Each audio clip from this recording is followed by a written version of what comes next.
இன்றைக்கி நம்ம food method சேனலில் கடலைப்பருப்பு பாசிப்பருப்பு வச்சு ஒரு ஹெல்தி பிரேக்ஃபாஸ்ட் ரெசிபி பார்க்கலாம் வாங்க. ஒரு கப்பு கடலைப்பருப்பு, ஒரு கப்பு பாசிப்பருப்பு ஓவர் நைட் ஊற வச்சு எடுத்திருக்கேன். மினிமம் 8லேருந்து 10 மணி நேரம் ஊற வச்சுக்கோங்க. 5லேருந்து 6 பச்சை மிளகா, கல்லுப்பு எடுத்திருக்கேன்.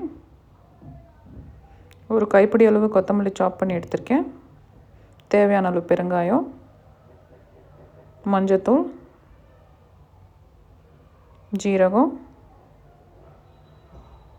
மிளகு. ஊற வச்ச பருப்பை மிக்சர் ஜாரில் சேர்த்துக்கிறேன். இதுக்கு பருப்பு அரைகிற அளவுக்கு தண்ணி விட்டால் போதும். பச்சை மிளகாய் காம்பை கிள்ளிட்டு சேர்த்துக்கிறேன். இன்னும் காரம் தேவைப்படுறவங்க 2 பச்சை மிளகாய் எக்ஸ்ட்ரா ஆட் பண்ணிக்கோங்க.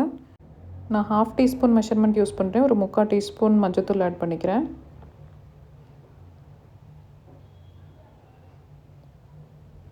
ஒன்றரை டீஸ்பூன் ஜீரகம்,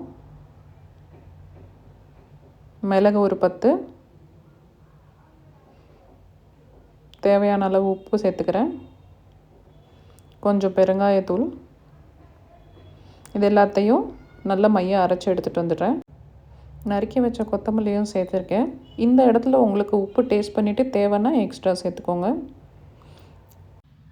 இதை நம்ம கையில் ஒட்டாமல் தட்டை வந்ததுன்னா இது கரெக்டான பதத்தில் இருக்குதுன்னு அர்த்தம். மாவில் தண்ணி ஜாஸ்தியாக போயிட்டாலோ இல்லை கையில் ஒட்டினாலோ ஒரு 2லேருந்து 4 டேபிள் ஸ்பூன் வரைக்கும் நீங்கள் கடலை மாவு சேர்த்துக்கோங்க. தோசைக்கல் நல்லா சூடானதும் கொஞ்சம் எண்ணெய் தேய்ச்சி டிக்கியை தட்ட ஆரம்பிச்சுக்கலாம். கையை தண்ணியில் நனைச்சிக்கிட்டிங்கன்னா உங்களுக்கு ஈஸியாக தட்ட வரும். இது டிக்கியோட ஒரு பேசிக் ரெசிபி தான். இதை நான் கல்யாணம் ஆன புதுசில் யூபி போனப்போ என் மாமனார் தான் சொல்லி கொடுத்தாரு.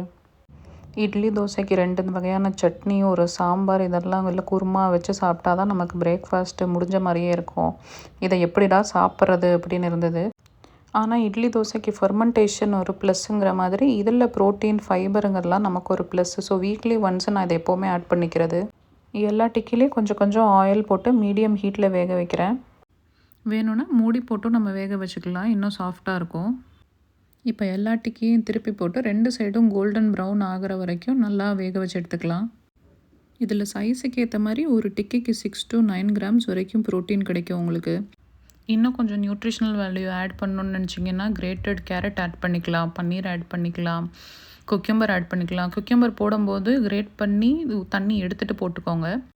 கிரேட் பண்ண ப்ராக்கலியும் zucchini கூட சேர்த்துக்கலாம், நல்ல டேஸ்ட்டாக இருக்கும். 2 பக்கமும் நல்லா வெந்துருச்சு. அவ்வளோவே தாங்க, easy protein and fibre rich breakfast ready.